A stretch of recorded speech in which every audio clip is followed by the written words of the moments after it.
নমস্কার বন্ধুরা, স্বাগত দুনিয়াতে সবাইকে ওয়েলকাম জানাই। খুব গরমে শরীরে তৃপ্তি পেতে এবং শরীর ঠান্ডা রাখতে আম পানার শরবত আপনারা বাড়িতে খুব সহজে বানিয়ে ফেলুন। আম পানার শরবত বানানোর জন্য আমি নিয়েছি 3টে মাঝারি সাইজের কাঁচা আম।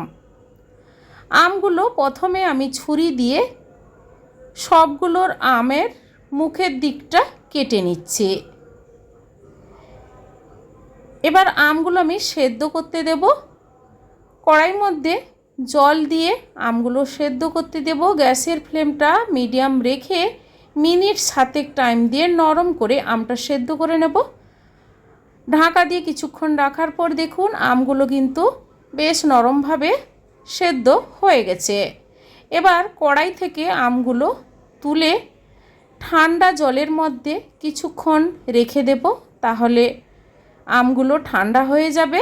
তারপর আম পানা তৈরি করে নিতে সুবিধে হবে। ঠান্ডা জলে কিছুক্ষণ রাখার পর আমগুলো আমি প্লেটের মধ্যে তুলে নেব। এবার আমের খোসাগুলো এভাবে আমি ছাড়িয়ে নেব আর ভেতরে পাল্পগুলো সুন্দর করে বের করে নেব। চামচের সাহায্যে সবগুলো আমের ভেতরের পাল্পগুলো এইভাবে আমি বের করে নিচ্ছি। আমি গোটা আম সেদ্ধ করেছি, আপনারা ছোট ছোট পিস করে আম কেটে সেদ্ধ করে এইভাবে আমের পাল্পটা বের করে নিতে পারেন।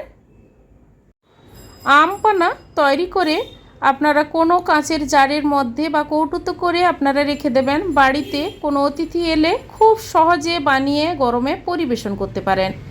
আমের বিচিগুলো আমি ফেলে দিলাম। এবার মিক্সি জারে পেস্ট করে নেব।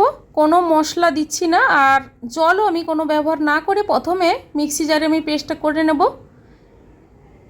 আমের এই পেস্টটা করে নেওয়ার পর গ্যাস অন করে কড়াইয়ের মধ্যে এই আম পানা আমি ঢেলে দেব।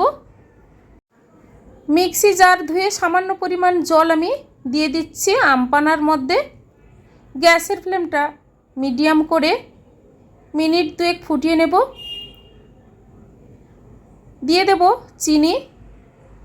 আম পানার পরিমাণটা একটু বেশি আছে, তাই আমি 1 কাপের মতো চিনি দিয়ে দিলাম। এবার ভালোভাবে মিশিয়ে দিয়ে দিচ্ছি বিট লবণ আর দেব গোলমরিচের গুঁড়ো,